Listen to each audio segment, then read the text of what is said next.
Baik, bisa segera saya mulai ya, karena waktu kita ini sudah terlalu jauh lewatnya. Dan untuk mengefisienkan waktu, termasuk kuota yang digunakan hari ini. Baik, bismillahirrahmanirrahim. Assalamualaikum warahmatullahi wabarakatuh. Waalaikumsalam warahmatullahi wabarakatuh. Alhamdulillahirabbil alamin. Wa bihi nasta'in wa ala umuri dunya waddin. Wassalatu wassalamu ala asrofil anbiya'i wal mursalin Sayyidina Muhammad wa ala alihi wa ashabihi ajma'in, amma ba'd. Puji syukur senantiasa kita ucapkan kehadirat Allah Subhanahu wa taala hingga pada hari ini kita diberi nikmat kesehatan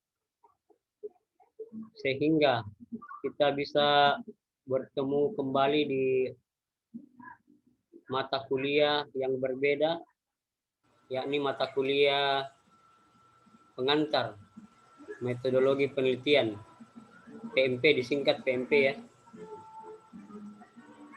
Tak lupa kita haturkan salam dan salat kepada junjungan Nabiullah Muhammad SAW yang telah mengantarkan umat dari alam kejahiliaan menuju alam yang terang benderang, minaz zulumati ilan nur. Baik, adik-adik mahasiswa, terima kasih sebelumnya untuk kesediaan adik-adik mahasiswa untuk hadir, meskipun kita di awal perkuliahan ini sempat terkendala jaringan tadi ya, karena Edlink sementara diperbaiki oleh pengelola ya. Baik, terkait dengan mata kuliah ini, saya di pertemuan hari ini saya akan menjelaskan ya kontrak kuliah. Tapi saya pikir mungkin ya, saya belum tahu pasti berapa, apakah memang betul semua mahasiswa di Rombel ini pernah saya ajar di mata kuliah, khusus mata kuliah metode penulisan karya tulis ilmiah. Ada yang bisa jawab? Sudah pernah ya, atau ada yang belum pernah? Belum pernah. Ada yang belum? Belum sih Ada, saya, Pak. Pak. Oh, ada yang sebagian. belum, Pak. Oh, berarti tidak semua ya yang pernah saya ajar di sini mata kuliah metode penulisan karya tulis ilmiah, karena ada hubungannya ya. Harapannya saya berharap tadinya mahasiswa semua mahasiswa di Rombel ini sudah pernah, tapi belum pernah, jadi tidak apa. Kita nanti saya akan jelaskan bagaimana kemudian proses kuliah kita. Baik, saya akan share screenshot mengenai kontrak kuliah ya. Mohon tunggu sejenak.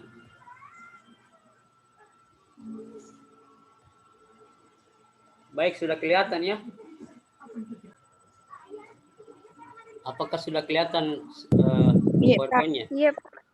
Oke, saya lanjut saja. Mata kuliah yang kita akan lalui selama 16 pertemuan ini adalah mata kuliah pengantar metodologi penelitian.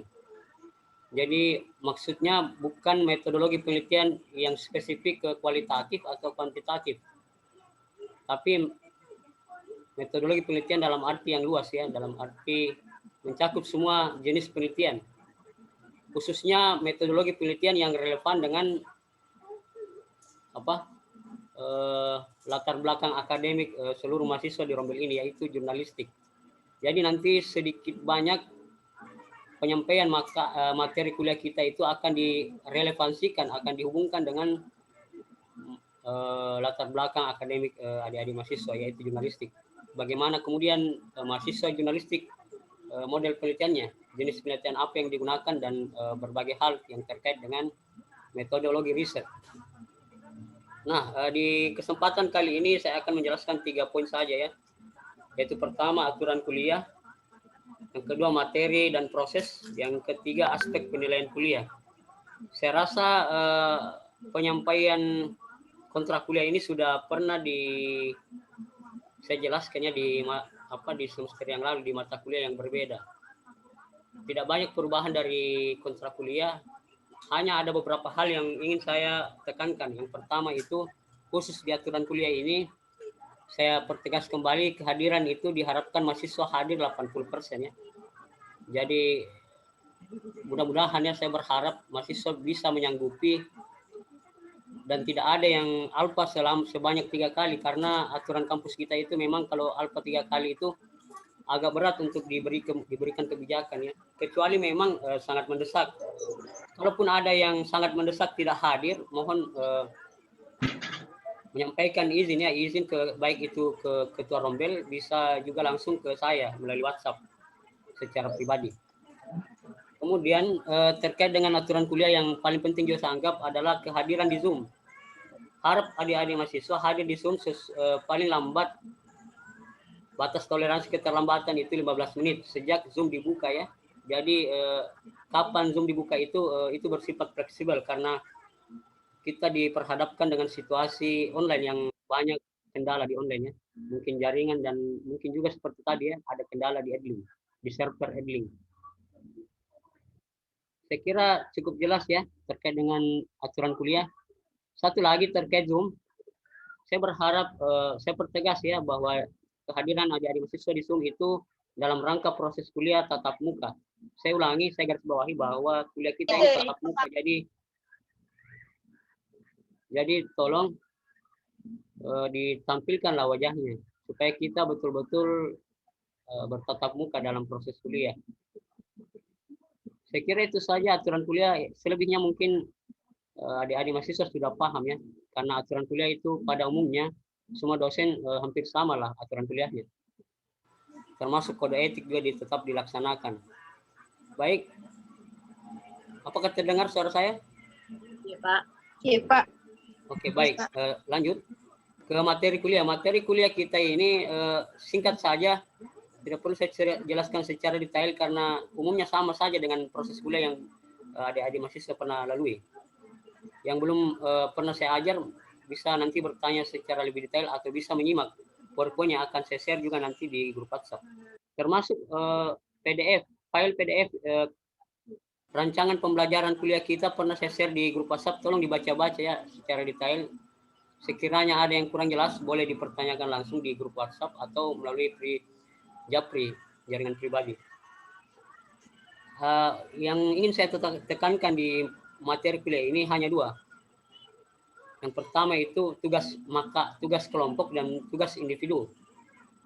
Tidak ada resume ya, jadi tugas individu nantinya adik-adik mahasiswa itu bukan resume, tapi membuat proposal penelitian.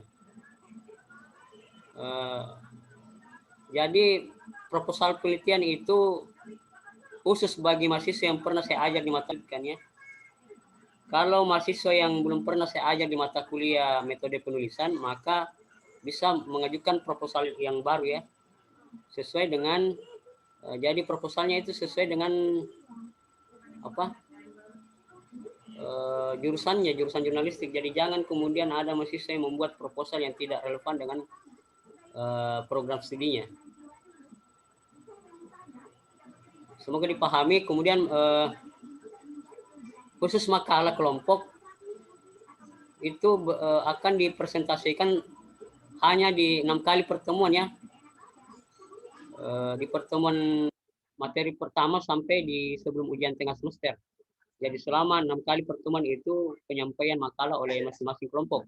Dan alhamdulillah dan terima kasih saya ucapkan kepada Ketua Rombel sudah membagi, saya sudah tadi berdiskusi dengan Ketua Rombel untuk membagi nama-nama mahasiswa ke dalam 6 kelompok. Adapun terkait dengan judul makalah masing-masing kelompok itu ada di rancangan pembelajaran semester ya. Dan nanti insya Allah akan di-share juga oleh Ketua Rombel mengenai judul-judul makalahnya.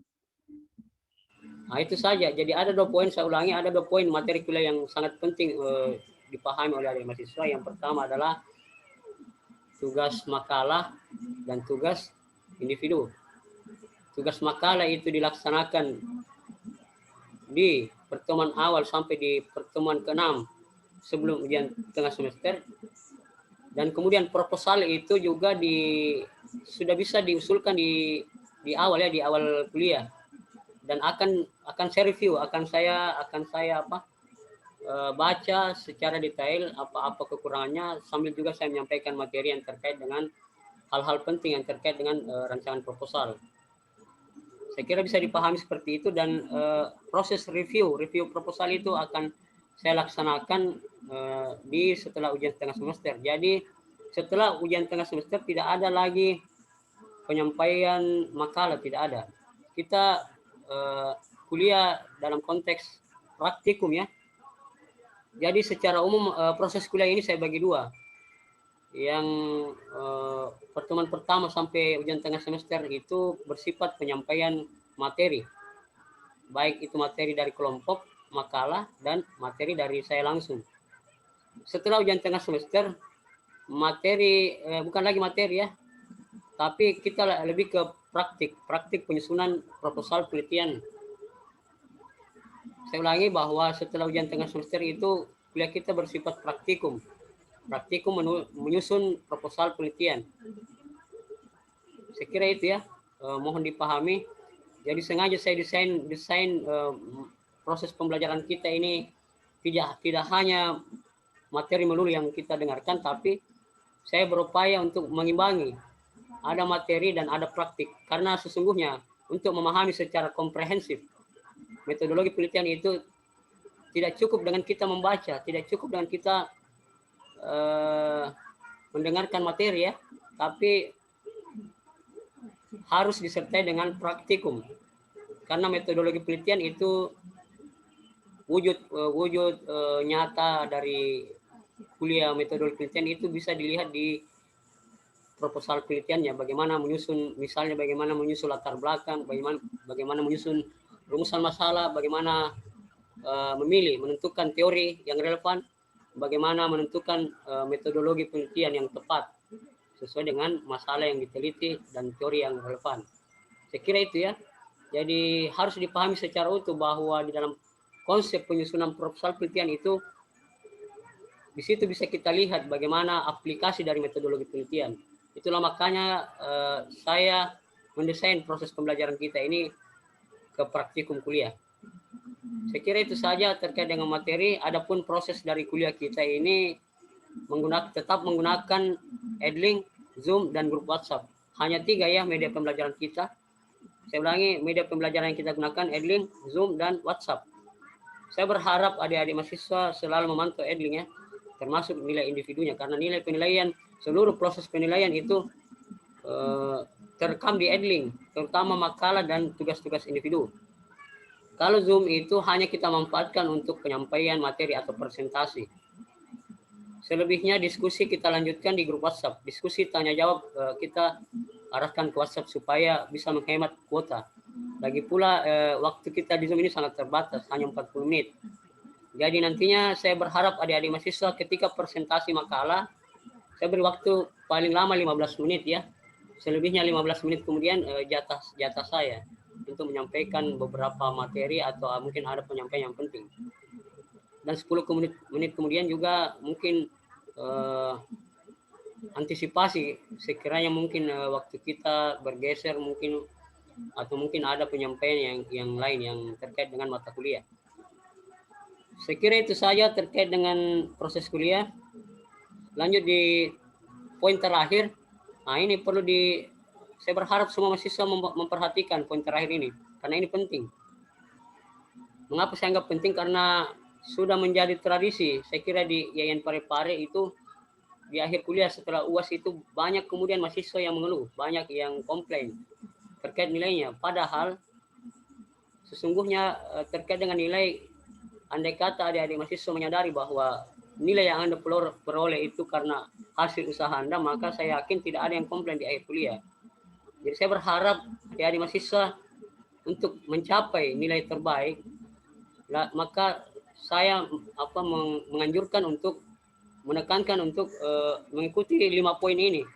Yang pertama itu melalui proses kehadiran 15%, tugas individu harus terlaksana sebanyak 20%, tugas kelompok 15%, UTS 20%, dan UAS 30%. Saya kira itu sudah saya pikir dengan matang, sudah saya bagi secara proporsional masing-masing persentase dari kelima poin ini, dan harapannya bisa dipahami bahwa nilai yang adik-adik mahasiswa dapatkan di setelah ujian akhir semester itu bersifat akumulatif ya, jadi saling berkait satu sama lain, saling berpengaruh. Contoh misalnya ada mahasiswa yang rajin sekali hadir, bahkan tidak pernah alfa tetapi juga tidak mengerjakan tugas, maka jangan harap ya nilainya bisa sempurna. Begitu juga sebaliknya, mungkin ada mahasiswa yang rajin masuk tapi kehadirannya tidak memadai, maka nilainya tidak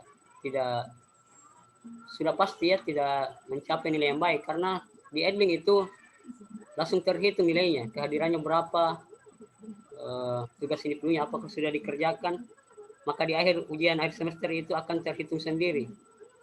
Jadi bukan dosen yang menghitung, dosen cukup memberikan nilai terhadap masing-masing item ini. Saya kira itu saja terkait dengan kontrak kuliah hari ini. Mungkin masih ada tersisa waktu yang saya persilahkan kepada seluruh mahasiswa untuk bertanya. Mungkin ada yang kurang dipahami, bisa bertanya. Saya beri kesempatan ya.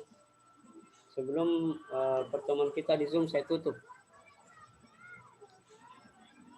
Silakan bertanya ya. Saya, Pak. Iya, silakan deh. Silakan bertanya. Atas nama, sebutkan namanya supaya saya kenal juga ya. Oke, Pak. Terima kasih atas kesempatannya. Tadi kan, ini kan mata kuliah pengantar metodologi penelitian. Iya, iya. Nah, ini kan sebenarnya ada satu paket juga terkait mata kuliah ini, pengantar metodologi penelitian dan penulisan karya tulis ilmiah. Iya, iya. Nah, yang saya pahami, Pak, kalau dalam, kan saya pernah program mata kuliah ini pada saat semester 4 juga dulu. Sudah pernah, maksudnya sudah pernah. Penulisan karya tulis ilmiah. Nah, yang saya pahami di situ, Pak. Iya, cuman dosennya dulu Ibu Suhartina. Iya, iya. Ya, yang saya pahami, Pak, dalam pengantar metodologi penelitian ini kan istilahnya Bapak kan tadi menjelaskan bahwa capaian daripada pengantar metodologi penelitian ini adalah proposal, toh? Iya, iya. Kalau saya tidak salah. Iya, outputnya proposal. Iya, outputnya. Dan yang saya pahami, Pak, kalau dalam pengantar metodologi penelitian itu kan di situ kita merancang bagaimana kemudian proses mencari judul, proses bagaimana kemudian menghadirkan judul, dan implementasi daripada judul itu kemudian dituangkan dalam karya tulis ini. Nah, iya. Artinya ini kan sebenarnya tidak bisa dipisahkan antara pengantar metodologi penelitian dan penulisan karya tulis ilmiah sebenarnya. Iya. Harus. Karena dua yang saling satu paket sebenarnya ini. Iya, itu saya maksud, Pak. Artinya pertanyaanku ini kan tidak semua mahasiswa program penulisan karya tulis ilmiah barangkali. Nah,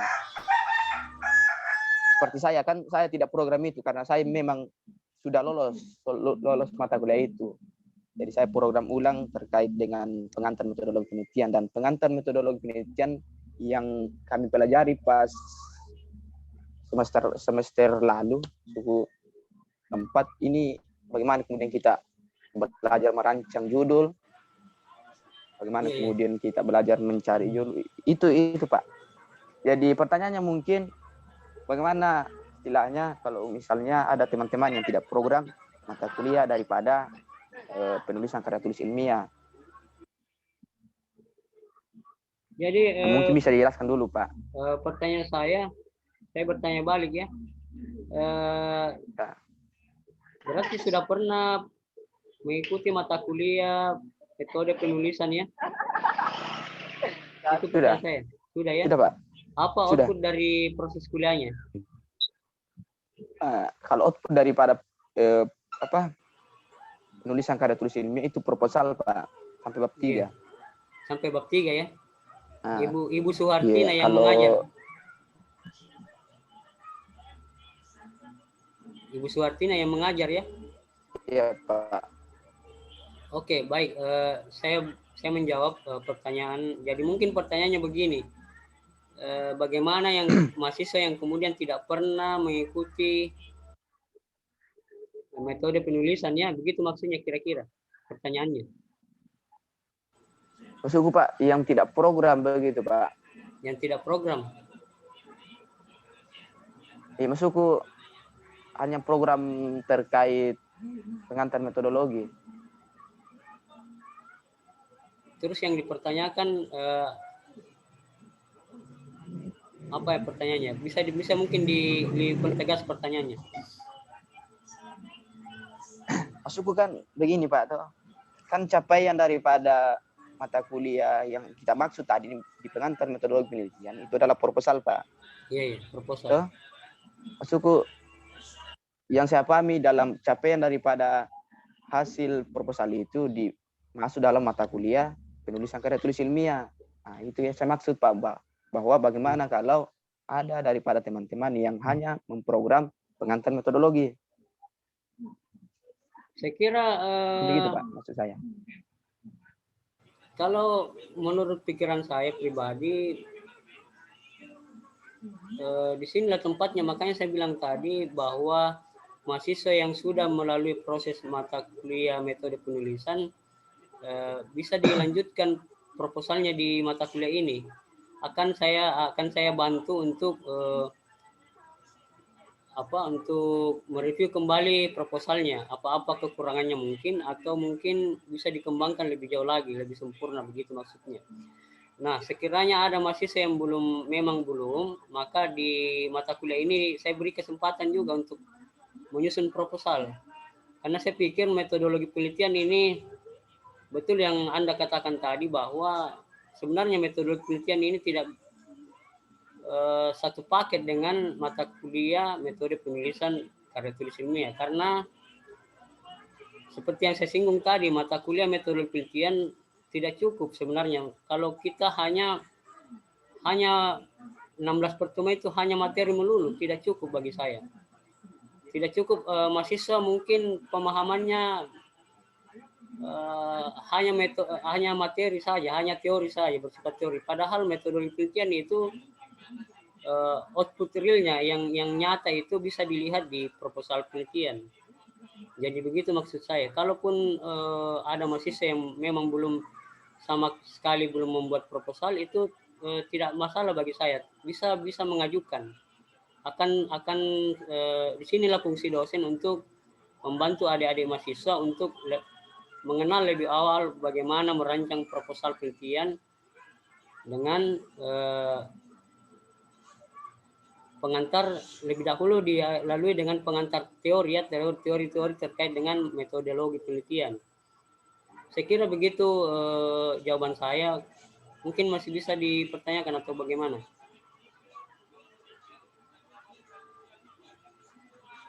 Jadi saya memberikan solusi ya, bukan mau memberikan beban kepada mahasiswa. Tapi justru mahasiswa yang belum sama sekali membuat proposal itu tidak ada masalah. Di sinilah ruang bagi adik mahasiswa yang belum untuk belajar ya, diberikan kesempatan. Jadi jangan dianggap beban. Pembuatan proposal itu jangan dianggap beban. Justru bagi saya ini cukup membantu mahasiswa ke depannya. Jadi mungkin proposal yang diajukan di mata kuliah yang telah lalu, di mata kuliah metode penulisan karya tulis ilmiah, ataupun mata kuliah di mata kuliah ini, itu bisa jadi acuan, bahkan bisa menjadi proposal awal untuk mengajukan ketika adik-adik mahasiswa sudah semester sudah memang waktunya untuk mengajukan proposal penelitian. Jadi cukup terbantu ya, karena sudah ada pemahaman, sudah ada konsep malah. Sebelum betul-betul adik-adik mahasiswa menyusun yang namanya proposal skripsi di semester, kalau saya tidak salah semester 8 ya, sudah mengajukan judul. Mungkin itu jawaban saya Dek, atas nama Syukur ya. Iya Pak, terima kasih. Sebenarnya atau mungkin begini, ada mungkin usulan dari Syukur. Kenapa? Mungkin ada usulan atau bagaimana? Terkait dengan pertanyaan tadi. Atau sudah Oh, cukup iya, ya, cukup menjawab atau bagaimana? Silakan. Iya, sebenarnya yang kita sampaikan Pak sudah jelas sebenarnya. Bukan juga yang tadi Bapak sampaikan juga bahwa apa? Bukan sebenarnya ini salah satu menjadi beban, tidak Pak. Saya hanya mempertanyakan untuk pertegas bahwa capaian daripada mata kuliah ini, karena yang saya pahami tadi sampaikan bahwa ada kemudian kalau kita program mata kuliah metodologi penelitian berarti kita juga harus program mata kuliah karya tulis ilmiah sebenarnya, karena satu paket Ki. Iya. Itu yang saya pertanyakan Pak, Oh, iya, capaian betul. daripada pengantar metodologi penelitian ini, karena jangan sampai istilahnya satu mata kuliah yang kita program baru mata kuliah penulisan karya tulis ilmiah, sebenarnya kan ini saling berkaitan. Jadi hasil daripada pengantar metodologi penelitian ini itu kan akan dituangkan dalam karya tulis ilmiah nantinya. Jadi capaian daripada karya tulis ilmiah itu yang saya maksud Pak, bahwa proposal di situ. Oh iya, betul sekali Mas Yeah. Pak. Betul sekali apa yang disampaikan teman kita Syukur. Mohon adik-adik mahasiswa pahami bahwa memang berbeda ya, sebenarnya bisa dibedakan antara metode penulisan dan metodologi penelitian. Tetapi khusus di mata kuliah yang saya ampu ini, metode penelitian sengaja saya desain untuk merangkum supaya bukan tidak sia-sia ya, saya sengaja menindaklanjuti apa yang adik-adik mahasiswa pernah lalui, termasuk teman kita Syukur sudah pernah melalui mata kuliah metode penulisan, supaya lebih berbobot lagi proposalnya, bisa ditingkatkan lagi pemahamannya terkait metode penulisan, maka tidak ada salahnya ya saya menindaklanjuti pengalaman belajar adik-adik mahasiswa yang pernah dilalui di metode penulisan. Itulah sebabnya saya mendesain mata kuliah metodologi penelitian ini seimbang materi dan praktik. Saya kira itu cukup jelas ya apa yang disampaikan teman kita tadi Syukur. Mungkin yang lain ada yang bisa bertanya.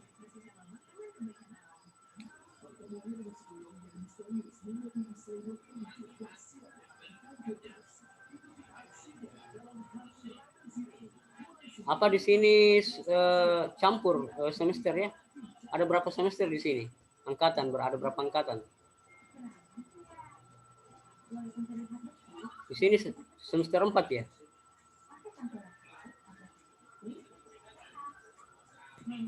Oke Pak, semester 4 sama semester 8. Oh, gabung ya? Ya. Berarti sudah momentumnya ini yang semester 8 memang untuk menyusun proposal ya? Atau bagaimana aturan di kampus? Saya kurang tahu aturan di kampus pengujian judul itu di semester berapa?